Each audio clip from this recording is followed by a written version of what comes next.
Students, I hope आप सब अच्छे होंगे। बेटा, आपका हिंदी फर्स्ट और सेकंड का सिलेबस है वो कंप्लीट हो चुका है। आज हम आपकी पाठ्य पुस्तक है भारत की खोज, उसको पढ़ने जा रहे हैं। भारत की खोज आपकी पुस्तक है वो पंडित जवाहरलाल नेहरू जी ने लिखी थी। जब वो आज़ादी की जो लड़ाई थी उसके सिलसिले में जेल में गए थे, वहाँ जेल में उन्होंने इस पुस्तक को लिखा था, जो उसका संक्षिप्त रूप आपके सिलेबस में है। क्या है? चैप्टर फर्स्ट है आपका अहमदनगर का किला। अहमदनगर का किला 13 अप्रैल 1944 में 1944 इसके बारे में वर्णन किया गया। अब नेहरू जी, जो पंडित नेहरू जी है, वो क्या कहते हैं? मैं 9वीं बार जेल गया था। यहाँ पर आए हमें लगभग 20 महीने गुजर चुके थे। जब हम यहाँ आए थे तो इस अनंत काल आकाश में झिलमिलाते पूर्णिमा के चंद्रमा ने हमारा स्वागत किया। शुक्ल पक्ष आरंभ हो चुका था। तभी से प्रत्येक समय जब नया चंद्रमा उगता है तो जैसे मुझे याद दिला जाता है कि मेरी कैद का 1 मास और चला गया। चंद्रमा मेरे कैदी जीवन का पक्का साथी रहा है। उसी से मुझे इस बात का अनुभव होता है कि अंधेरे के बाद प्रकाश अवश्य होता है। अतीत का भार। अन्य जेलों की तरह यहाँ अहमदनगर की 4 दीवारी में भी मैंने बागवानी करना आरंभ कर दिया है।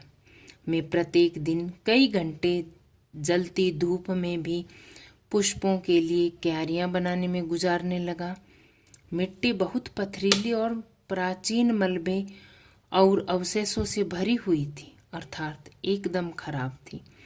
चूंकि यह एक ऐतिहासिक स्थल है, इसीलिए भूतकाल में इसने कई लड़ाइयाँ और राजमहलों को खंडहरों में बदलते देखा है।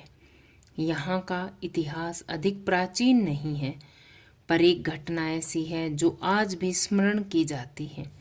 यह घटना है चांद बीवी नामक एक सुंदर स्त्री की हिम्मत की कहानी, जिसने इस किले की सुरक्षा के लिए अकबर की तलवार शाही सेना के खिलाफ हाथ में तलवार उठाकर अपनी सेना का नेतृत्व किया, किंतु आखिर में उसकी हत्या कर उसके स्वयं ही एक आदमी के हाथों हुई। खुदाई के समय हमें भूमि की सतह से बहुत नीचे दबे हुए प्राचीन दीवारों के भाग और कुछ गुंबदों और इमारतों के ऊपरी भाग मिले। हम अधिक दूर नहीं पहुंच सके क्योंकि न तो अधिकारियों ने इसकी इजाजत दी और न ही हमारे समीप इस कार्य को लगातार जारी रखने के स्रोत थे। अब मैंने कुल्हाड़ी छोड़कर हाथ में कलम उठा ली है, किंतु मैं जब तक स्वतंत्र नहीं हो जाता और कार्य के माध्यम से अपने आज को अपने अनुभव का भाग नहीं बना लेता, मैं उसके बारे में लिखने में परिपूर्ण नहीं हो सकता। न ही पैगंबर की भूमिका अपनाकर मैं वस्तुतः आने वाले काल के बारे में दर्शा सकता हूँ। शेष बचता है भूत, किंतु मैं उसके बारे में भी किसी पेशेवर इतिहासकार अथवा श्रेष्ठ विद्वान की तरह विद्वतापूर्ण शैली में नहीं लिख सकता। मैं ठीक पहले की तरह अपने वर्तमान विचारों और क्रियाकलापों के साथ संबंध बनाकर ही इसके बारे में कुछ लिख सकता हूँ। विद्वान गेटे के अनुसार इस तरह का इतिहास लेखन भूतकाल के भारी बोझ से एक सीमा तक राहत दिलाता है। अतीत का दबाव। दबाव चाहे सकारात्मक हो या नकारात्मक, दोनों तरह अभिभूत करता है।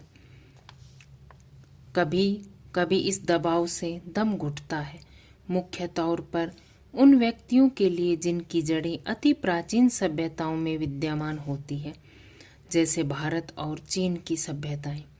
अतः मेरी विरासत क्या है? मैं किन तथ्यों का उत्तराधिकारी हूँ? क्या उन सब का जिसे मनुष्यता ने कई हजारों वर्ष के समय प्राप्त किया, उसकी विजय की खुशियों का, उसके हारों के दुख दर्द का, मनुष्य के उन अजीबोगरीब हिम्मत भरे कार्यों का जिनका आरंभ युगों पहले हुआ और जो अब भी चालू है और हमें लुभाती है। मैं इस सब का उत्तराधिकारी हूँ, साथ ही उस सब का भी जिसने में पूरी मनुष्य जाति का योगदान है। हम भारतवासियों की विरासत में एक मुख्य बात है जो अजीब नहीं है, क्योंकि कोई भी मनुष्य बाकियों से बिल्कुल भिन्न नहीं होता। अलबत्ता एक बात हम लोगों पर मुख्य रूप से लागू होती है, जो हमारे खून, मांस और हड्डियों में समाई है। इसी विशेषता से हमारा आज का रूप बना है और हमारा आने वाला रूप बनेगा। इसी खास विरासत का विचार और आज पर इसे लागू करने का विचार एक लंबे समय से मेरे मन में घर किए हैं। मैं इसी के बारे में लिखना चाहता हूँ। विषय की जटिलता और कठिनाइयाँ मुझे भयभीत करती है। मुझे प्रतीत होता है कि मैं ऊपरी तौर पर इसको मात्र छू सकता हूँ। आगे इसमें आपका सेकंड है तलाश, भारत के अतीत की झांकी। गुजरे हुए वर्षों में मेरे चित्त में भारत और सिर्फ भारत रहा है। जब पंडित नेहरू जी हैं, वो जेल में बैठे हुए ये बुक लिख रहे हैं, वो क्या सोच रहे हैं, क्या है, वो सारी चीज़ें इसमें बताई गई हैं। इस बीच में लगातार उसे समझने और उसके लिए अपनी प्रतिक्रियाओं का विचार करने का प्रयत्न करता रहा हूँ। मैंने बालपन की ओर पहुंचकर याद करने का प्रयत्न किया कि मैं तब कैसा अनुभव करता था। मेरे मन में इस अवधारणा ने कैसा धुंधला रूप ले लिया था और मेरे ताज़ा अनुभव ने उसे कैसे संवारा था। अतः यह भारत है क्या? भूतकाल में यह किस लक्षण का नेतृत्व करता था?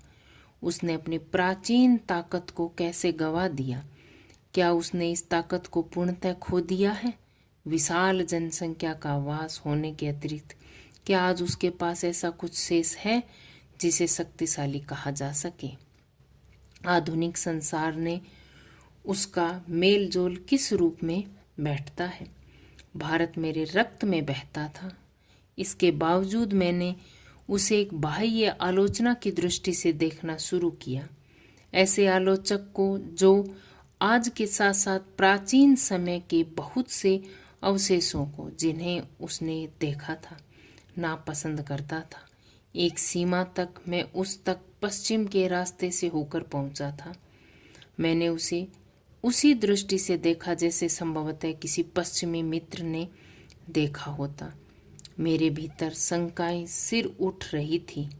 क्या मैंने भारत को समझ लिया था? मैं जो उसके अतीत की विरासत के विशाल हिस्से को खारिज करने का साहस कर रहा था। किंतु यदि भारत के पास वह कुछ नहीं होता तो बहुत जीवंत और टिकाऊ रहा है।